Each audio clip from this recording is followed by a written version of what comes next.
Thanks for tuning into the Texas Scratch King channel. In this video you will hear about WCC's Assassinator, the Register of Merit for this Bad Bitch Tuesday edition. Let us begin. Assassinator was born on June 12, 1986. Her father was the four-time winner. Jacobs and Hicks, Assassin 1. Assassin 1 won his 4 matches in dominating fashion. He didn't have an overly hard mouth. But he had the speed and ability to beat his opponent to almost every hold and to out-wrestle them once he got there. He could make his opponents look so bad that their handlers would end up thinking their dog was sick or not right that particular day. His brother, the 8x winner, Assassin 2, shared these traits. In Assassin 1's 5th match he competed against a dog that was considered an ace by all who had seen him. Good Times, Spike, had won over 2 good dogs in the Midwest in very impressive fashion. His father was the famous champion Jeep, Register of Merit, and his mother was Good Times champion Sheena. This turned out to be one of the best matches of all time. For the first hour, Spike took more than very few dogs could withstand. And then turned it around, and at the 2.5 hour mark, Assassin 1's handler asked for a scratch to continue. Assassin ran a falling crawling scratch that most there considered one of the gamest they had ever witnessed. At about the 3-hour mark, Assassin 1 was nearly finished and Spike was asked to scratch to win. He completed his scratch, but before he did, his handler stepped out of his corner. The foul was granted by the referee and the match was called a draw. Now you may be wondering, isn't this a story on Assassinator? Yes, it is. But to appreciate what she is, believe it's important to understand what her father was. Before this last match, Assassin 1 was bred to a game pregnant dog from Champion Bose and Champion Hog Dog. Champion Bose was a very good litter mate to the very well-known Grand Champion Miss Rage. Champion Hog Dog was a very well-bred pregnant dog down from Tramp Red Boy. So this was line breeding on Tramp Red Boy.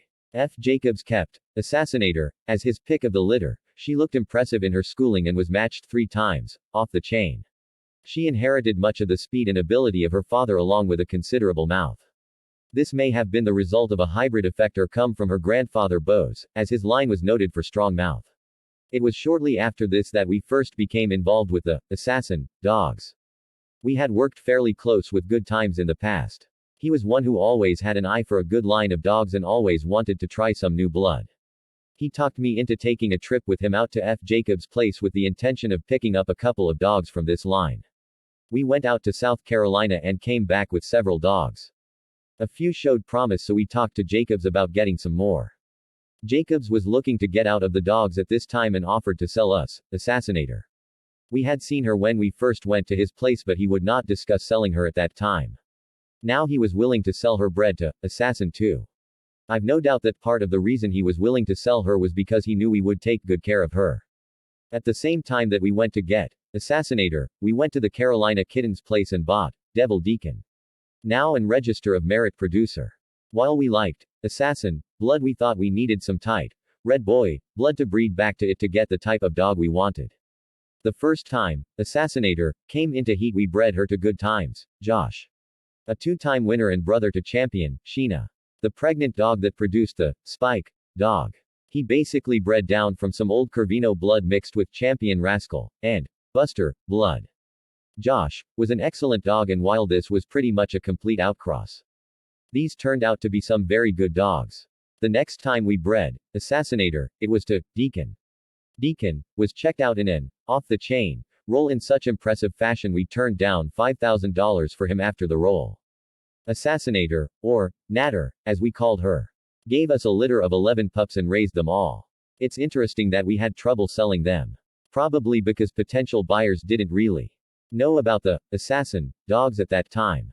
As a result, we ended up keeping a large portion of the litter. This probably led to better management of the dogs from this litter than many other litters, in that we were fairly careful to put them in the hands of good dogmen. From this litter came Champion Betty, a 3-time winner and 2-time Best in Show winner. One of her wins was a 1-match show. Champion Becky was a 3-time winner.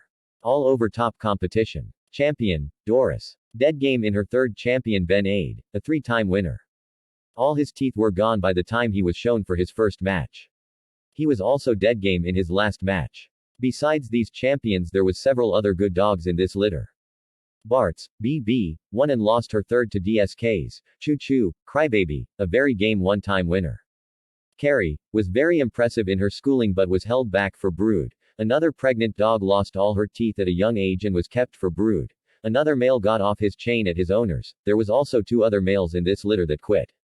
In all, that litter 8 of 11 showed game. Shortly after having this litter, Natter developed a spinal problem that eventually led us to having to put her to sleep. A ruptured disc led to her rear legs being partially paralyzed. We had to put her to sleep in 1994. We had bred before her condition got really bad. She only had a litter of 3 and they all died. Right to the end, she was a very affectionate pregnant bitch that we were all very fond of. Thanks again for listening to the Texas Scratch King channel.